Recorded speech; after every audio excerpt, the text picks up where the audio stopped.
Hello my dear friends. आज के video में हम जानेंगे लार्ज इंटेस्टाइन के बारे में कि लार्ज इंटेस्टाइन होती क्या है। लार्ज इंटेस्टाइन जो होती है ये हमारे डाइजेस्टिव ट्रैक्ट का पार्ट होती है, जो क्या करती है। जो कल के वीडियो में हमने स्मॉल इंटेस्टाइन के बारे में जाना था, तो स्मॉल इंटेस्टाइन के अंदर डाइजेशन एंड एब्जॉर्प्शन की प्रोसेस होती है।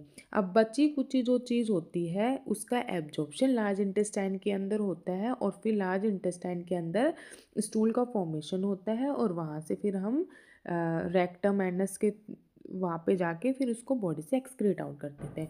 चलिए इसके बारे में हम जानते हैं। इंट्रोडक्शन है, the large intestine is the part of the digestive system. ठीक है, लार्ज इंटेस्टाइन क्या है? डाइजेस्टिव सिस्टम का पार्ट है। It main function is to absorb water and electrolytes. इसका मेन फंक्शन होता है वाटर एंड इलेक्ट्रोलाइट्स का एब्जॉर्प्शन करना, and to form and store faeces before defecation. और फीसेस को यानी स्टूल को स्टोर करके रखती है, डिफेक्शन मतलब उसको एक्सक्रीट आउट करने से पहले। इसकी लेंथ होती है लगभग 1.5 मीटर। डायमीटर इसका स्मॉल इंटेस्टाइन से ज़्यादा होता है, इसीलिए इसे लार्ज इंटेस्टाइन कहते हैं। और स्मॉल इंटेस्टाइन का डायमीटर छोटा होता है, इसलिए उसको स्मॉल इंटेस्टाइन कहते हैं। देखा जाए लेंथ की अगर बात करें तो स्मॉल इंटेस्टाइन की लेंथ लार्ज इंटेस्टाइन की लेंथ से ज़्यादा होती है, लेकिन हम इसको डायमीटर की वजह से स्मॉल एंड लार्ज कहते हैं। कहाँ प्रेजेंट होती है? Located in the abdominal cavity and pelvic cavity. Abdominal cavity and pelvic cavity के अंदर प्रेजेंट होती है। इस तरीके से प्रेजेंट होती है, इस तरीके से। ठीक है, बीच में स्मॉल इंटेस्टाइन प्रेजेंट होती है। Then parts of large intestine. Large intestine को फॉलोइंग पार्ट्स में डिवाइड किया गया है, तो चलिए हम वन वन करके पढ़ते हैं। First is calcium. ये जो लार्ज इंटेस्टाइन का फर्स्ट पार्ट होता है, जो लोकेटेड होता है राइट लोअर अब्डोमेन में। Next, receive content from ileum through ileocaecal valve. ये क्या करता है? इलियम जो होता है स्मॉल इंटेस्टाइन का लास्ट पार्ट होता है। ठीक है, तो ये स्मॉल इंटेस्टाइन के जो कंटेंट होता है उसको रिसीव करता है इलियोसिकल वॉल्व के थ्रू। एक सेकेंड में डायग्राम बना देती हूँ। इस तरीके से स्मॉल इंटेस्टाइन होती है, फिर इसके ऊपर से इस तरीके से ये लार्ज इंटेस्टाइन होती है। ठीक है, तो यहाँ पे ये स्मॉल इंटेस्टाइन है, ये स्मॉल इंटेस्टाइन है। स्मॉल इंटेस्टाइन और लार्ज इंटेस्टाइन का जो ये जंक्शन है उसे कहते हैं इलियोसिकल वॉल प्रेजेंट होता है यहाँ पे। ठीक है, तो ये क्या, ये इलियोसिकल वॉल जो होता है ये बैकफ्लो ऑफ फीसेस को भी प्रिवेंट करता है। ठीक है, बैकफ्लो नहीं होने देता। नेक्स्ट होता है अपेंडिक्स। अपेंडिक्स जो होता है फिंगर लाइक प्रोजेक्शन होता है फ्रॉम कैल्शियम। यहाँ पे से प्रेजेंट होता है अपेंडिक्स भी। अपेंडिक्स जो होता है वो कैल्शियम के पास में, ये जो स्मॉल इंटेस्टाइन का कैल्शियम पार्ट है इसके पास में फिंगर लाइक, इस तरीके से पतला सा फिंगर लाइक प्रोजेक्शन प्रेजेंट होता है, जो लिम्फॉइड टिश्यू का बना हुआ होता है। और इसका फंक्शन होता है रोल इन इम्यूनिटी, अपना इम्यूनिटी के अंदर रोल प्ले करता है। और इन्फ्लामेशन कॉजेस अपेंडाइटिस। ये जो इसका जो इन्फ्लामेशन होता है वो अपेंडाइटिस कहलाता है। ठीक है, अगर इन अपेंडाइटिस हो जाए तो हमको उसको फिर रिमूव ही करवाना पड़ता है अपेंडिक्स को। इम्यूनिटी के अंदर बहुत माइनर सा रोल प्ले करता है। देन थर्ड है कॉलोन। द थर्ड है कॉलोन। कॉलोन जो होते हैं स्मॉल इंटेस्टाइन के अंदर 4 होते हैं। ठीक है, कितने होते हैं? 4 होते हैं। First is ascending colon, transverse, descending and sigmoid. फिर से डायग्राम बनाती हूँ मैं, लार्ज इंटेस्टाइन का ही बना लेती हूँ।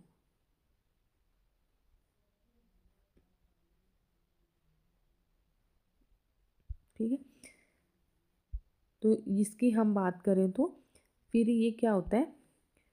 असेंडिंग कोलोन जो होता है ये होता है असेंडिंग कोलोन, ये होता है ट्रांसवर्स कोलोन, और ये जो होता है डिसेंडिंग कोलोन, और इसके जस्ट नीचे ये होता है सिग्मोइड कोलोन। ठीक है, ascending, transverse, descending and sigmoid colon. Ascending colon जो होता है run upward on right side में अपवर्ड रन करता है एंड क्या करता है वाटर एंड सॉल्ट का एब्जॉर्ब करता है। ट्रांसवर्स कोलोन जो होता है रन्स अक्रॉस द अब्डोमन और ये continuous absorption and faeces formation, ये एब्जॉर्प्शन की प्रोसेस होती रहती है इसके अंदर और फीसिस का फॉर्मेशन होता रहता है।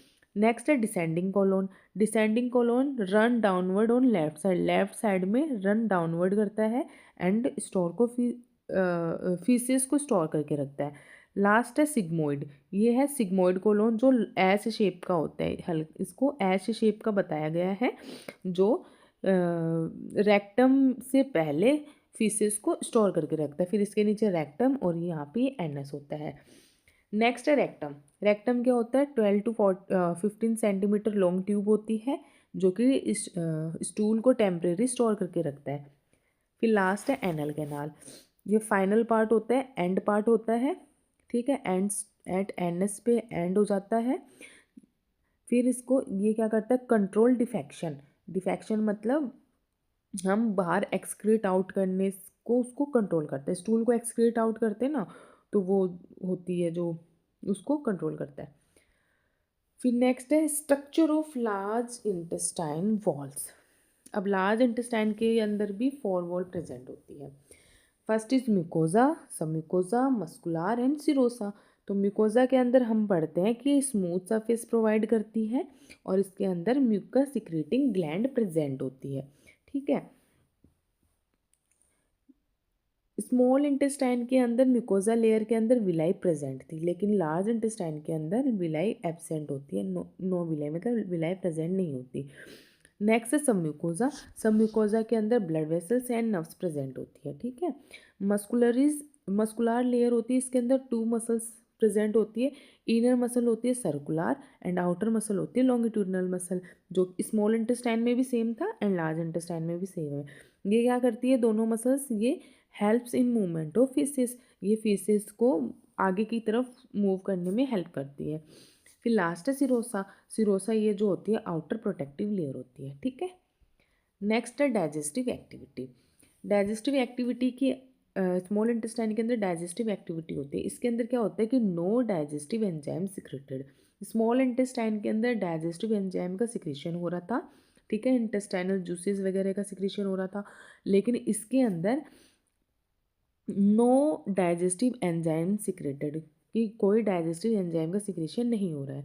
इसके अंदर कंटेन इंटेस्टाइनल बैक्टीरिया, इंटेस्टाइन के अंदर बैक्टीरिया भी प्रेजेंट होते हैं जो गुड बैक्टीरिया है, ठीक है।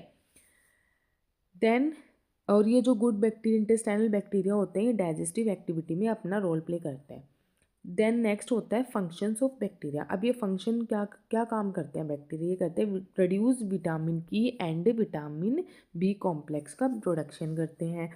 फर्मेंट अनडाइजेस्टेड कार्बोहाइड्रेट, मतलब जो स्मॉल इंटेस्टाइन के अंदर वैसे तो कार्बोहाइड्रेट का कंप्लीटली डाइजेशन हो जाता है, लेकिन अगर फिर भी कार्बोहाइड्रेट अगर बच जाए तो उस कार्बोहाइड्रेट जो अनडाइजेस्टेड कार्बोहाइड्रेट है उसको फर्मेंट कर देता है। फर्मेंट का मतलब उसको स्मॉल इंटेस्टाइन की जो म्यूकस वगैरह है जो वाटर वगैरह प्रेजेंट है उसके अंदर मिक्स करने के बाद में उसका एब्जॉर्प्शन होना। फिर नेक्स्ट है prevent growth of harmful bacteria, और ये जो बैक्टीरिया होते हैं ये हार्मफुल बैक्टीरिया की ग्रोथ को प्रिवेंट करते हैं। मतलब स्मॉल इंटेस्टाइन के अंदर जो इंटेस्टाइनल बैक्टीरिया प्रेजेंट होते हैं वो गुड बैक्टीरिया होते हैं और ये क्या करते हैं डाइजेस्टिव एक्टिविटी में भी अपना रोल प्ले करते हैं और हार्मफुल बैक्टीरिया से की ग्रोथ को प्रिवेंट करते हैं। नेक्स्ट है absorption in large intestine. Large intestine के अंदर क्या एब्जॉर्ब्ड होता है, तो एब्जॉर्ब सब्सटेंस है जैसे वाटर है, सोडियम एंड अदर इलेक्ट्रोलाइट्स है, विटामिन है के एंड बी, ठीक है, इनका एब्जॉर्प्शन होता है इस लार्ज इंटेस्टाइन के अंदर। फिर है मूवमेंट। लार्ज इंटेस्टाइन के अंदर कुछ मूवमेंट भी प्रेजेंट होते हैं जैसे हस्ट्रल मूवमेंट, स्लो मिक्सिंग मूवमेंट, और ये जो मूवमेंट होते हैं ये क्या करते हैं वाटर के एब्जॉर्प्शन में हेल्प करते हैं, ठीक है। मूवमेंट होना, ये हस्टल मूवमेंट के अंदर तो थोड़ा सा जल्दी मूवमेंट होना आगे की तरफ, और स्लो मिक्सिंग मूवमेंट जो होता है इसके अंदर जो चीज़ें प्रेजेंट होती है वो धीरे धीरे मिक्स होती है और फिर आगे की तरफ फॉरवर्ड होती रहती है। मास मूवमेंट, स्ट्रॉन्ग मूवमेंट, ये सब प्रेजेंट होते हैं। ये क्या करते हैं, ये जो फीसेस स्मॉल इंटेस्टाइन के अंदर जो फीसेस प्रेजेंट होता है उसको रेक्टम की तरफ फॉरवर्ड करते हैं, ठीक है, पुश करते हैं, आगे की तरफ पुश करते हैं रेक्टम में। स्मॉल इंटेस्टाइन का लास्ट पार्ट सिग्मोइड कोलोन होता है, सिग्मोइड कोलोन के बाद में रेक्टम प्रेजेंट होता है। तो ये जो मूवमेंट प्रेजेंट होते हैं ये फीसेस को आगे की तरफ पुश करते हैं रेक्टम के अंदर, इतना समझ लो बस। फिर डिफेक्शन रिफ्लेक्स होता है। डिफेक्शन रिफ्लेक्स का मतलब कि जो फीसेस प्रेजेंट होता है उसको एक्सक्रीट आउट करना, ठीक है, वो अपनी अंदर वो इच्छा होती है, डिज़ायर आती है। तो देखिए इसके अंदर होता है stretching of rectum stimulates nerve ending. Defection reflection के अंदर रिफ्लेक्स के अंदर क्या होता है कि जब रेक्टम के अंदर स्ट्रेचिंग होती है तो उस वजह से नर्व एंडिंग जो होती है वो स्टिमुलेट होंगी, ठीक है, डिज़ायर उत्पन्न करने के लिए। फिर नेक्स्ट है इंटरनल एनल स्फिंटर और external anal sphincter. Internal anal sphincter जो होते हैं वो इनवॉलेंट्री होता है, मतलब अपनी इच्छा में नहीं होता, उसको हम कंट्रोल नहीं कर सकते। लेकिन एक्सटर्नल एनल स्फिंक्टर जो होता है वो कैसा होता है, वॉलेंटरी होता है और ये अपने कंट्रोल में होता है, ठीक है, जिस वजह से हम स्टूल को पास आउट करते हैं हमारी इच्छा से। फिर लास्ट है कंट्रोल्ड बाय नर्वस सिस्टम। और ये जो स्फिंक्टर्स होते हैं या फिर डिफेक्शन रिफ्लेक्शन है इनको नर्वस सिस्टम द्वारा कंट्रोल किया जाता है। फिर लार्ज इंटेस्टाइन के अंदर ब्लड सप्लाई देखते हैं। एक तो सुपीरियर मेजेंट्रिक आर्टरी और इन्फीरियर मेजेंट्रिक आर्टरी इसको ब्लड सप्लाई करती है। नर्व एंडिंग होती है इसके अंदर ऑटोनॉमिक नर्वस सिस्टम, ठीक है, पैरासिम्पैथेटिक और सिंपैथेटिक। पैरासिम्पैथेटिक ये क्या करते हैं, पेरिस्टालसिस मूवमेंट या फिर अदर जो मूवमेंट थे उनको इंक्रीज करते हैं, और सिंपैथेटिक जो होती है वो इन मूवमेंट को डिक्रीज करती है। Same movement nerve supply small intestine में भी पड़ी है अपने। अभी नेक्स्ट है फंक्शंस ऑफ लार्ज इंटेस्टाइन। अब लार्ज इंटेस्टाइन क्या क्या फंक्शन करती है, सेम है, सिंपल सी बात है, हमने पढ़ा है पीछे वाटर एंड इलेक्ट्रोलाइट्स का एब्जॉर्प्शन होता है इसके अंदर, ठीक है, फीसेस का फॉर्मेशन होता है, फीसेस को स्टोर करके रखती है, ठीक है, synthesis of vitamin by bacteria. Vitamins का सिंथेसिस होता है बैक्टीरिया के through.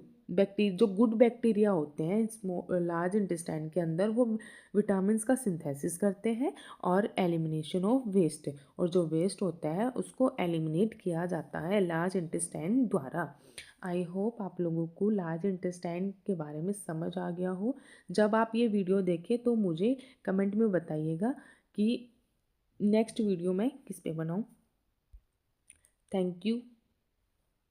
Please like, subscribe my channel.